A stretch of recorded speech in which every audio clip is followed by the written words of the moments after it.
жаңылык болуп атат.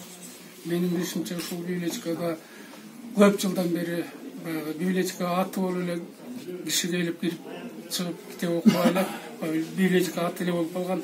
Мына бул жаңы китептерди көптөрүбүз күткөнбүз. Мен көп эле китептерди чыгып атканын атын угуп таппай эле жүргөнбүз. Азыр ушундай жакшы китептер келиптир. Азыр болсо бүт эле кемпир абышкага чейин эле интернеттен чукулар ошентип калбадыкпы. Азыр эми балдарыбыз үчүн, жаштарыбыз үчүн, эл үчүн аябагандай сонун болду. Мына жерге аябагандай маанилүү китептер келди. Мен билишимче ушунун баарысын жөн койбой окуп, эми мындан ары Гүлбарчындын жанын койбой, бул жерден кетирилбей, күнүгө библиотека качан ачылат деп келип турат болушубуз керек деген ойдомун. Баарыңыздардын ишиңиздерге ийгилик. Өзгөчө мынаны уюштуруп аткан жаштарга мына бул жерден баарысын жетектеп коштоп келген коштөбөнүн балдарына рахмат. Ушу жердегилердин жаңы жылдары кут болсун. Аман эсен болгула. Дагы токтоп улак